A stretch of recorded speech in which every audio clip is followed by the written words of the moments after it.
Saudara-saudari terkasih, apakah saudara sudah memulai hari ini dengan penuh sukacita dan punya niat untuk berbuat baik meskipun kecil? Semoga Tuhan memberkati niat baik saudara. Mari kita hidup sepenuhnya karena hidup itu luar biasa. Menurut saya, pada dasarnya, tujuan hidup semua orang adalah menyadari bahwa dia sudah selesai dengan dirinya sendiri. Sehingga kemudian dia bisa menjadi sumber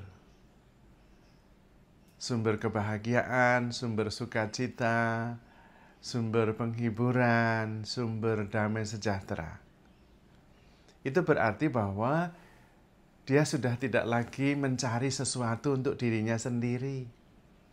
Kalau masih mencari dan dia merasa belum utuh dan lengkap, maka kemudian belum bisa menjadi sumber. Itu berarti harus selesai dengan dirinya sendiri, dan selesainya sebetulnya adalah dengan menerima pengalaman-pengalaman traumatis di masa lalu. Karena sebetulnya sikap kita, pilihan-pilihan kita ditentukan oleh kebutuhan yang muncul dari pengalaman trauma masa lalu. Misalnya, kalau masa lalu ditinggalkan pergi oleh orang tua, entah meninggal, entah berpisah, maka ada kebutuhan kasih sayang, perlindungan dari orang tua. Dan itu kemudian dicari, entah dari pasangan, entah dari orang-orang lain, sehingga merasa penuh dan utuh. Namun biasanya itu tidak terjadi kalau kebutuhan itu diproyeksikan bisa dipenuhi oleh seseorang di luar dirinya. Sebetulnya pengalaman itu adalah pengalaman traumatis yang sangat berpengaruh pada dirinya. Sehingga yang bisa menyelesaikan ya dirinya sendiri, dan penyelesaiannya adalah menerima pengalaman masa lalu itu dan melepaskannya. Bukan mencari pengganti di luar. Mencari pengganti di luar itu terjadi karena dirinya belum selesai. Nah, selesainya adalah justru menerima pengalaman traumatis masa lalu itu dan kemudian melepaskannya. Misalnya, ditinggal meninggal ayah di usia masih sangat muda, entah 7, entah 8, entah 10 tahun. Lalu ada kebutuhan perhatian, perlindungan, kasih sayang, figur seorang ayah. Nah, ini mendorong dia secara bawah sadar untuk menemukan pria yang bisa menggantikan bapaknya ini. Kasih sayang, perlindungan yang bisa menggantikan kekosongan yang ditinggal oleh bapaknya. Dan biasanya itu tidak akan ketemu, karena pengalaman itu tidak tergantikan. Penyelesaiannya bukan mencari pengganti, tetapi menerima pengalaman masa lalu itu dan mensyukurinya. Loh, kok bisa? Ditinggalkan bapaknya kok mensyukuri?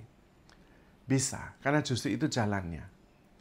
Mensyukuri bahwa ditinggalkan itulah pertama saya bisa survive meskipun saya tidak lagi dengan bapak saya.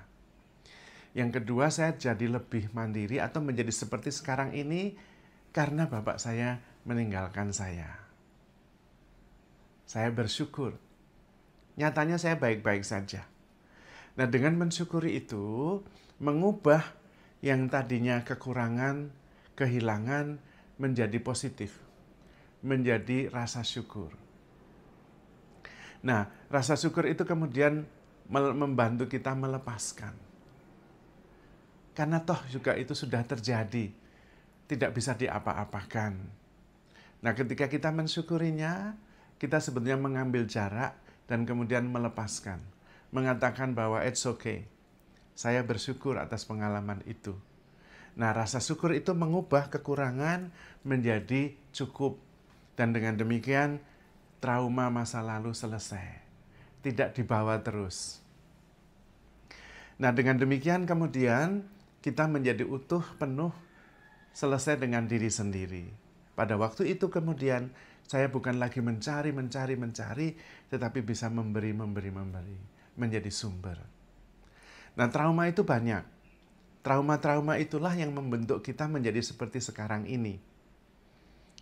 Entah karena ditinggal oleh orang tua, entah mengalami pengalaman buruk, entah apa saja, itu membentuk kita menjadi seperti sekarang ini. Kita bisa menelusurinya.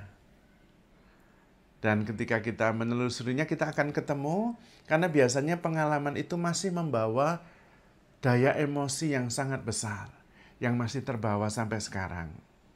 Prosesnya sama, menyadari, menerima, dan mensyukurinya. Dan kemudian kita bisa lepas, dan kemudian kita bisa sembuh dari luka traumatis emosional di masa lalu. Dan itulah selesai dengan diri kita sendiri. Lalu sesudahnya kita bisa menjadi sumber. Dan ketika kita menjadi sumber, maka hidup kita berubah.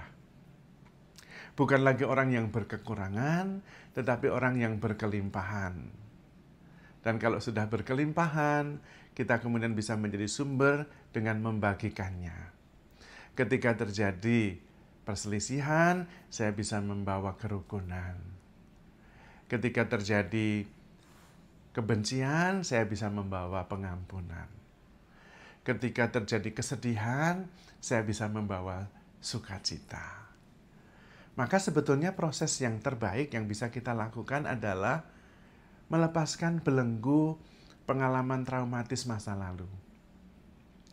Dengan mensyukurinya, menerima dan mensyukurinya, tentu tidak bisa sekali. Prosesnya bisa dengan menyadari, kemudian menerima, mensyukuri, dan melepaskan. Lalu diulang lagi, menyadari, menerima, mensyukuri, dan melepaskan. Lalu kemudian kita bisa ringan, dan kemudian cukup. Semua yang terjadi ada maksud dari Tuhan, sehingga sekarang saya bisa menjadi seperti ini, dan menjadi lebih baik dengan menjadi sumber yang membawa sukacita, membawa terang, membawa harapan. Tentu kita melakukannya bersama Tuhan. Karena cinta dan kasih penyertaan Tuhan itulah kekuatan kita yang bisa membantu kita melepaskan belenggu emosi traumatis di masa lalu. Dan itu adalah sebuah tujuan yang membantu kita untuk terus-menerus bisa bertumbuh. Membuat hidup lebih ringan, lebih penuh syukur, dan menjadi berkat bagi banyak orang. Dan kalau kita punya niat baik untuk bisa menerima, mensyukuri, dan melepaskan trauma masa lalu, Tuhan pasti menolong. Dan kita kemudian bisa menjadi berkat. Terutama karena memang Tuhan sangat mengasihi kita. Maka saudara-saudari terkasih, handle yourself with care. Because you are loved. Tuhan memberkati.